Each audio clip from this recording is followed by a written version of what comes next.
नमस्कार, कसे आहात सर्व? मस्त आहात ना? मस्तच राहा. सर्वांना सर्वप्रथम श्री स्वामी समर्थ.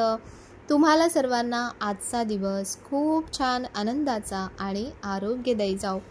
तर जे मनी प्लांट मी जी शेती केली होती मनी प्लांटची, आणि त्याच्यासाठी तुम्हाला दाखवलं होतं की बघा अशा प्रकारचे पॉट्स मी मागवलेत.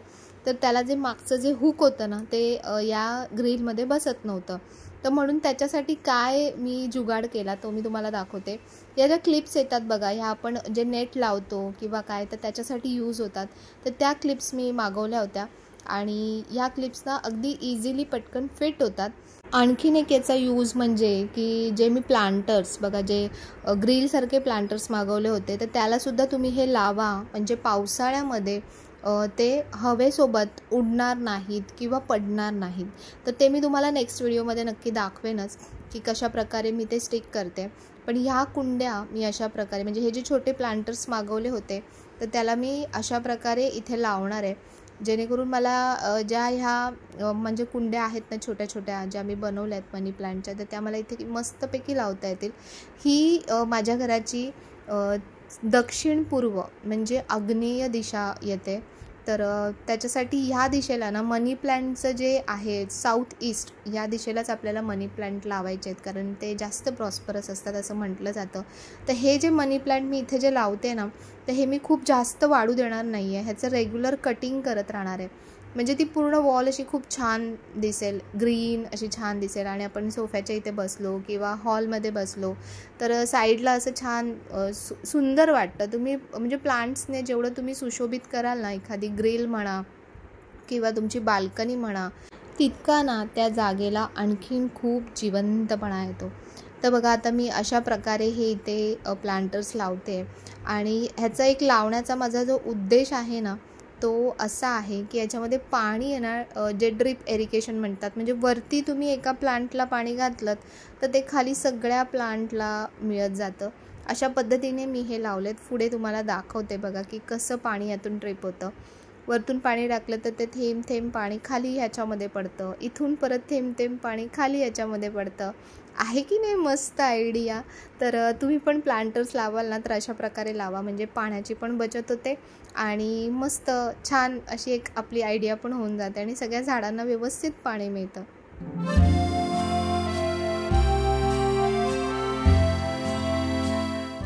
माझं किचन बनवण्याच्या आधी माझ्या डोक्यात हा एक खूप प्लॅन होता की मला हे 2 सेक्शन हवेच आहेत. म्हणजे एक म्हणजे हा क्रॉकरी सेक्शन आणि दुसरा मी तुम्हाला दाखवेन तो म्हणजे इलेक्ट्रिक्स ज्या वस्तू आपण ठेवतो तो त्याचा सेक्शन. तुम्हाला सांगू, जेव्हा तुम्ही मॉड्युलर किचन बनवत असताना तेव्हा ह्या सेक्शन्समुळे म्हणजे एंट्रीला जर तुम्ही अशा प्रकारचं सेक्शन बनवलं ना, तुमच्या किचनचं स्वयंपाकघराचं जे लुक आहे ना ते अगदी बदलून जातं. आणि सेकंड थिंग की आपल्याकडे अशा काचेच्या बऱ्याचशा वस्तू असतात, गिफ्टमध्ये आलेल्या असतात, आपण कधी कधी घेतलेल्या असतात. तर जर अशा प्रकारे आपल्याकडे सेक्शन नसेल तर मग त्या अशाच पडून राहतात किंवा आपल्या बाहेरच्या शोकेसची भर करतात किंवा आपल्या बेडची भर करतात. तर त्यापेक्षा असं जर सेक्शन असेल ना तर तुम्हाला मस्तपैकी ते छान असं शोकेस करता येईल किचनच्या समोर. तर बघा, हे आहे एक मॅजिक लिक्विड जे मी याच्या आधीसुद्धा बऱ्याचदा शेअर केलेलं आहे. अगदी थोडंसं पाणी घ्यायचं साधं, त्यानंतर त्यामध्ये थोडंसं विनेगर घालायचं. याचं प्रमाण असं ॲज सच असं प्रमाण एक्झॅक्ट असं काही नाही आहे. आणि त्यानंतर थोडासा खायचा सोडा आणि कुठलंही लिक्विड जे तुम्ही डिटर्जंटसाठी लिक्विड घेत असाल भांडी घासण्यासाठी वगैरे, तर ते लिक्विड तुम्ही यामध्ये थोडंसं घाला. आणि हे लिक्विड आहे ना, म्हणजे तुम्ही बनवून जरी ठेवलं तरी चालतं किंवा जेव्हा तुम्ही काही क्लिनिंग करत असाल तेव्हा जरी तुम्ही फ्रेश बनवलं तरी चालतं.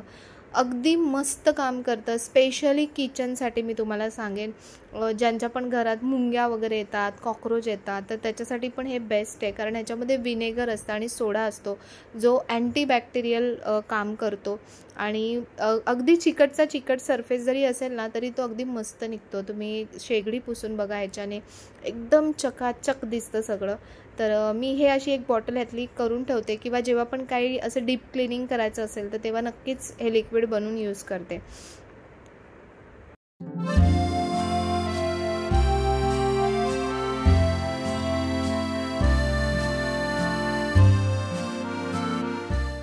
बघा बंद असला बॉक्स तरी पण आतमध्ये बघा किती धूळ जमलेली असते. तर इथे मी खाली ना ते मॅट घालत नाही, कारण मॅट मी कुठे घालते, जिथे काही पडत असेल शक्यतो सारखं काही खाण्यापिण्याचे पदार्थ वगैरे, तर तिथेच मी मॅट घालते. नाही तर अननेसेसरी परत इथे मग ते आपल्याला डबल क्लिनिंग करावं लागतं. एक तर मॅट पण क्लिनिंग करा, त्यानंतर परत खालचा सरफेस पण क्लिनिंग करा. तेवढं असं हे काही म्हणजे घाण होत नाही. तर त्याच्यामुळे मी इथे मॅट अवॉइड करते आणि एक फडका मारला ना मस्त, तर अगदी एकदम चकाचक होऊन जातं. तर हा पहिले सेक्शन एक सेक्शन क्लीन करते. आणि दुसरी गोष्ट तुम्हाला सांगते की जसं तुम्ही असं एक सेक्शन जर बनवलंत घरामध्ये प्रत्येक गोष्टीसाठी, तर तुम्हाला जेव्हा क्लिनिंग करायचं असतं ना, तेव्हा सगळ्यात इझी पडतं. कारण तुम्हाला एक कप्पा काढून जर तुम्ही क्लिनिंग केलं ना, तुमचं काम खूप सोपं होऊन जातं. नाहीतर मग सगळ्यात समोर पसारा पण दिसतो आणि कुठून सुरुवात करू आणि काय क्लिनिंग करू हेच नक्की कळत नाही. असं व्यवस्थित सामान ऑर्गनाईज केलं ना, तर ते लावल्यासारखं सुद्धा वाटतं. तर माझ्याकडे बघा ही काचेची मस्त क्रॉकरी आहे. हे छोटे छोटे कप्स आहेत, जे चहा प्यायला खूप मज्जा येते याच्यामध्ये. आणि हे पहिले सगळे क्लीन करून घेते, कारण फक्त तुम्ही कप्पा साफ केलात आणि जर त्याच्या आतलं जर तुम्ही क्लीन नाही केलं तर ते क्लीन केल्यासारखं वाटणारच नाही.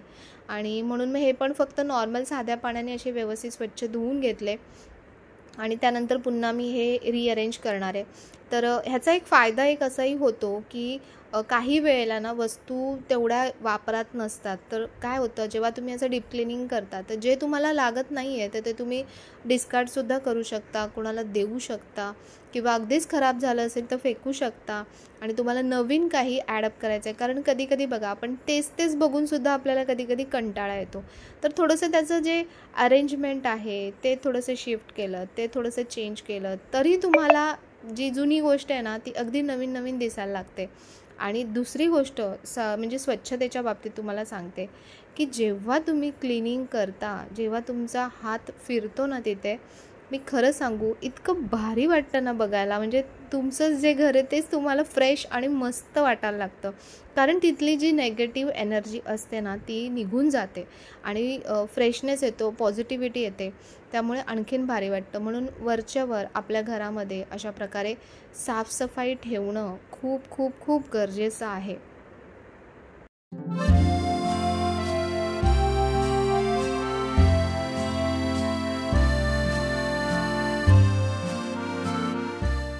बऱ्याच ताई मैत्रिणी मला खूप रिक्वेस्ट करतायत की ताई होम टूर दे. तर मी ह्याच्या आधीसुद्धा तुम्हाला सांगितलं होतं आणि पुन्हा एकदा सांगते की जेव्हा माझी वास्तुशांती होईल ना, अजून घराची वास्तुशांती मी केलेली नाही आहे, तर लवकरच आता श्रावणात मी वास्तुशांती घेणार आहे.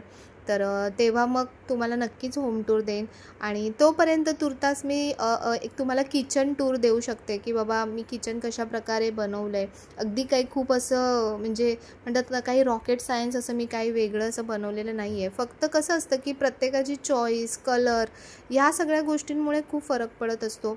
मी जे घरासाठी कलर चूज केले ते अगदी लाईट कलर्स आणि ब्राईट कलर्स चूज केले. त्याच्यामुळे बघा घरामध्ये ना खूप प्रकाश वाटतो.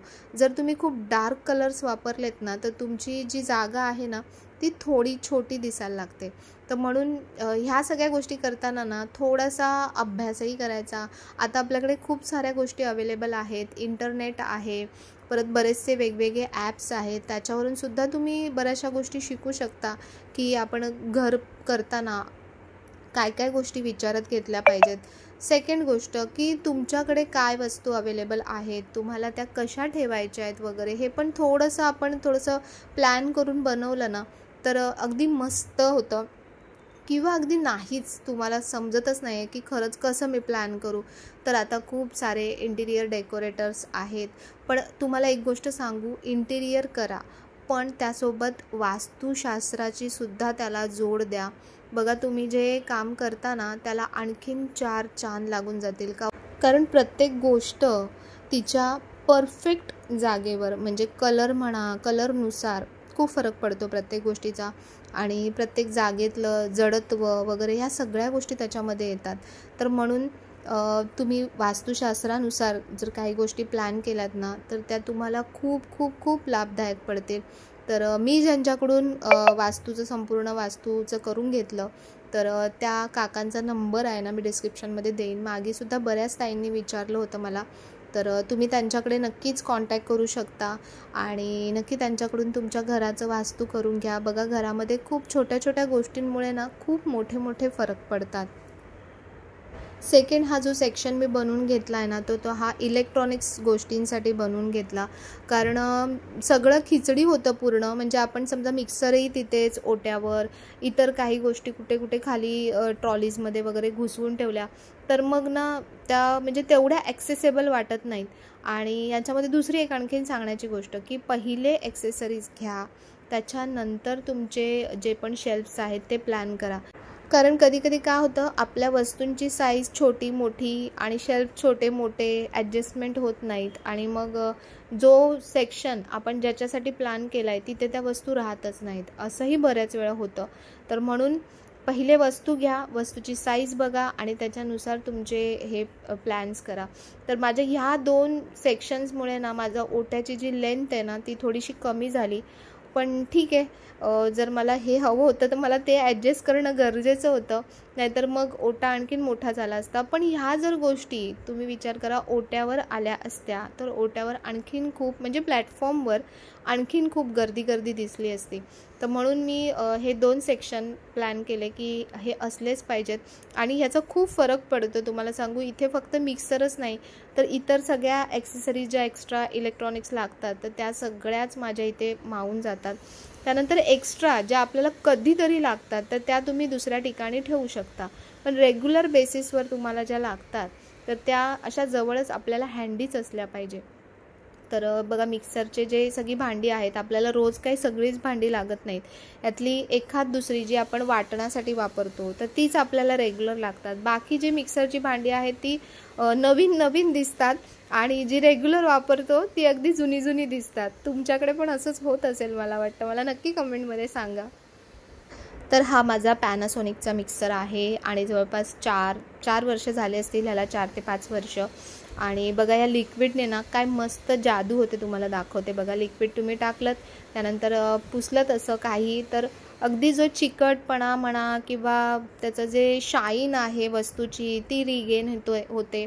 आणि मी फक्त आत्ताच पुसत नाही आहे, माझी ही पण एक सवय आहे की जेव्हाही मी मिक्सर काढते, मिक्सरचं काम झालं की त्याच्यावरती एक हात फिरवते आणि त्यानंतरच तो जागेवर ठेवते. त्यामुळे काय होतं, मिक्सरला कुठलंही जे वाटणाचं बिटणाचे आपले हात चिकट तेलकट असे काही जमा राहत नाहीत आणि त्याच्यामुळे तुमची वस्तू ना आणखीन भरपूर म्हणजे बरेच वर्ष नवीनच्या नवीन दिसते. म्हणून या काही ज्या छोट्या छोट्या सवयी आहेत ना त्या आपण लावून घेतल्या ना तर तुम्हालाच त्या खूप फायदेशीर पडतात. मध्ये माझ्या मनात विचार चालू होता की मी फूड प्रोसेसर घेऊ, कारण भाज्या वगैरे कटिंगला खूप बरं पडतं ते. पण नंतर सेकंड जो विचार आला की मग ठेवू कुठे त्याला कारण हा एक मिक्सर माझ्याकडे ऑलरेडी आहे, त्याची एवढी सारी भांडी आहेत. आता परत फूड प्रोसेसर घ्यायचं म्हटलं की त्याच्याबरोबर सगळी वरात येणार, तर मग ह्या सगळ्यांना ठेवू कुठे. तर म्हणून मग तो प्लॅन मी शेवटी कॅन्सल केला. म्हटलं समजा मला भाज्यांच्याच कटिंगसाठी हवं असेल तर असं काहीतरी व्हेजिटेबल कटर काहीतरी असं येईल छान. तर तुम्ही पण तुमच्याकडे समजा असेल असं काही छान व्हेजिटेबल कटर तर ते मला नक्की सांगा. मला असं ते हँडी नको आहे, इलेक्ट्रॉनिकमध्येच पाहिजे की ज्याच्यामध्ये सगळ्याच भाज्या सलाड वगैरे असं सगळंच काही कटिंग करता येईल. तर कुठलं छान आहे ते तुम्ही पण मला समजा रेकमेंड केलं तर खूप बरं होईल. तर हा मिक्सर सध्या आहे, ह्याच्यावरच सगळं कारोबार चाललेला आहे माझा. तर ह्याला मस्त पूर्ण डीप क्लीन करून घेते. आणि सेकंड गोष्ट की इलेक्ट्रॉनिक्स आयटम क्लीन करताना त्याची वायर किंवा त्याचा जो सॉकेट आहे तो बऱ्याचदा वगळला जातो. त्याच्यामुळे मिक्सर नवीन दिसतो आणि त्याचं शेपूट नेहमी जुनं दिसतं. तर असं होतं बरेचदा. तर म्हणून तसं नका करू. संपूर्ण start to end, top to bottom पूर्ण क्लीन करा वस्तू. त्यामुळे ती वस्तू आपली बघा, आता हा मिक्सर किती छान मस्त दिसतोय, असा फ्रेश वाटतोय की नाही, त्याच्याकडे बघून आपल्याला पण बरं वाटतं आणि त्यालासुद्धा बरं वाटतं. तर चला, पुसून झालं आहे. नॉर्मल पुसून झाल्यानंतर एकदा जर तुम्ही कॉटनच्या फडक्याने हात मारलात ना तर आणखीन ती वस्तू छान निघते.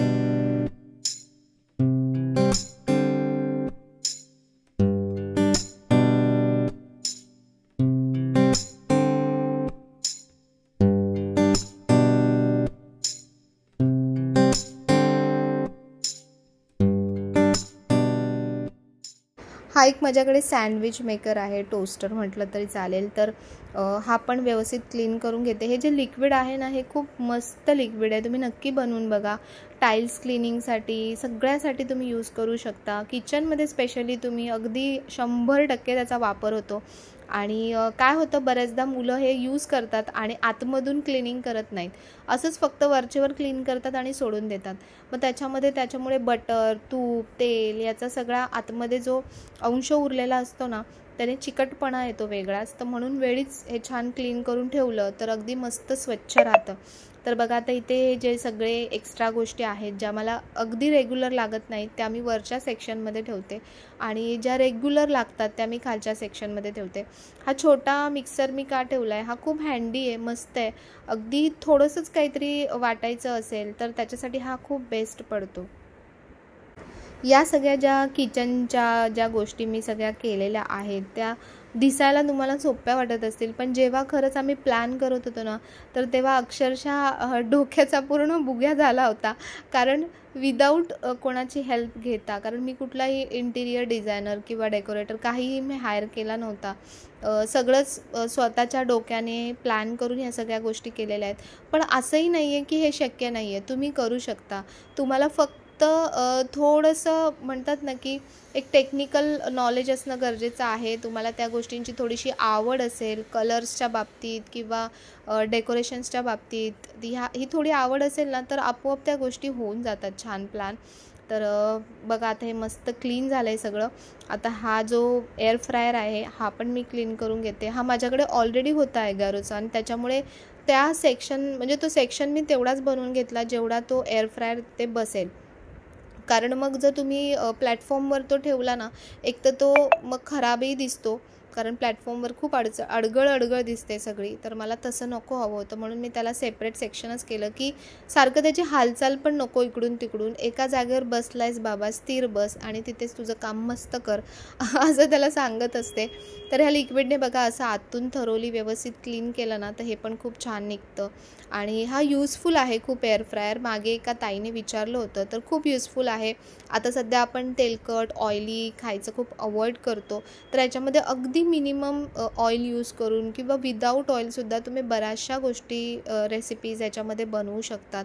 तर मी ओव्हन प्रिफर करत नाही, कारण जेवण मला असं वाटतं की एक तर जेवण थोडंच बनवावं, ताजंच खावं आणि जरी राहिलंच थोडंसं कधी शिळं तर ते छान आपल्या गॅसवर मस्तच गरम होतं.